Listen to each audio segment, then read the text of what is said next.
Hello friends, बरायबाय बड' जब info YouTube चेनेलाव फिन खनसेबाव गोदान साख्रि पोस्ट अफिसाव 21,000 नि बारा दङ आरो लोगोसे SBI नि 13,000 वेकेन्सिस क्लार्कनि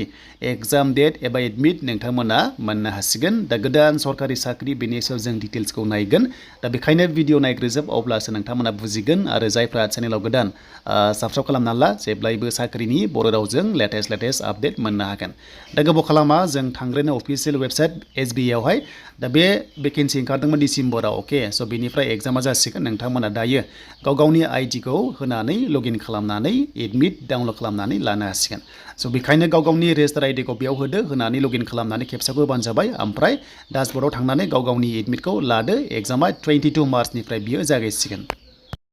स' बिनि लेंगुवेजआ इंलिसजों होनांगोन जोंनि बर'फ्रा हिन्दीजोंबो होनो हायो बिनिफ्राय वेकेन्सिया अल इन्डिया 13,000 नि एसे बारा दंमोन आरो क्लार्कआव स' SBI नि आन्डाराव नोंथांमोना रेगुलार साख्रि सरकारि साख्रि मावनो हागोन स' नेक्स्टआव जों थांसै बेनो जाबाय GDS नि साख्रि एबा पस्ट अफिसनि साख्रियाव स' दाय लोगोफोर जों नायबाय अफिसियेल नटिस बेनो जाबाय GDS अनलाइन एंगेजमेन्ट नोंथांमोना मोनदों गोदान बे 2025 नि अनलाइन एप्लाइ जागासिनो लास्ट डेट 3 मार्चसिम मोनगोन जुदि गोरोन्थि जायोबा एडिट खालामनो हागोन 6 मार्चनिफ्राय 8 मार्चनि गेजेराव बेखायनो अनलाइन खालामनाय समाव जाहाथे मोजाङै फिलआप खालामो नङाबा प्रब्लेम जानो नागिरो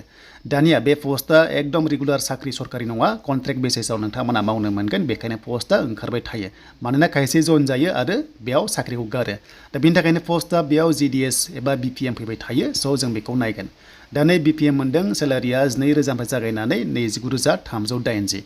आरो लोगोसे डाक सेबकआव नायोबा 10,000निफ्राय 24,470 बिनि बारनाय नङा आरो मानोना बे जाबाय कन्ट्रेक्ट बेसिसआव नोंथांमोना पस्ट अफिसाव साख्रि मावनो हायो स' बैसो होनोबा 18 इयार्सनिफ्राय जोंनि ST मानसिया 45 इयार्ससिम बे पस्टआव खालामनो हायो दा बेयाव खालामनोबा नोंथांमोननि फरायनाया मिनिमाम 10 पास जानांगोन 10 पास जानाय लोगो लोगो हागोन नाथाय मोनसे बाथ्रा बेनो जे दासिमबो चेन्ज जायाखै पस्ट अफिसनि GDS पस्टआ बेनो जाबाय पार्सेन्ट सिस्टेमावसो साख्रिखौ होनाय जायो बेयाव एग्जाम गैया खालि पार्सेन्टखौ नायनानैसो होनाय जायो दा बेखायनो पार्सेन्टखौ बेयाव मोना स' आंनि बायदिब्ला एटलिस्ट एग्जाम जानांगौ आरो एग्जाम जायनि बाथ्राबो दङ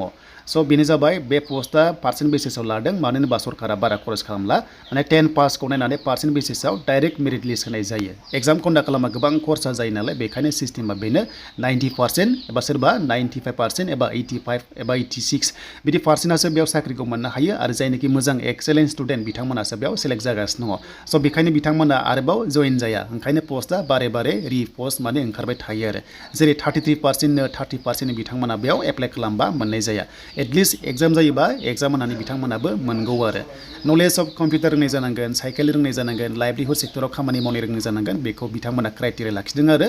दा बे जेबो नङा बाट मेन खोथाया जाबाय एग्जाम बेयाव कन्डाक्ट जाया बेखायनो खायसे खायसे पस्टआव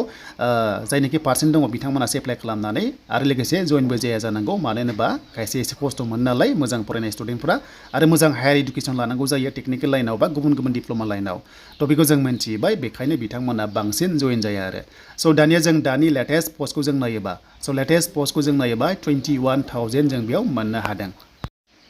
बेनो जाबाय नै 21,413 दङ बाट जोंनि ST लाइनाव आसाम स्टेटआव नायोबा जोंनि बर'आव नायोबा जोंहा भेकेन्सिया ST आव गासै 6ल' दङ स' नोंथांमोना मोनदों नै 6 दङ बेनिफ्राय गुबुनाव दङ बेंगलि असमिया दङ गोबां रोखोमनि ST लाइन दङ बेयाव 53 63 दङ स' बेयाव नायै नोंथांमोना एप्लाइ खालामनो हागोन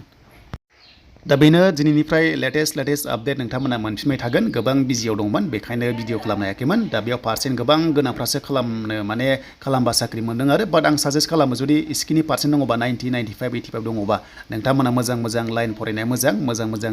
टेक्निकेल लाइन फरायनाया मोजां मानो होनबा मोजां नोंथांमोना पार्सेन्ट मोनदों जेब्ला थ' मोजां जबाव थांनो हायो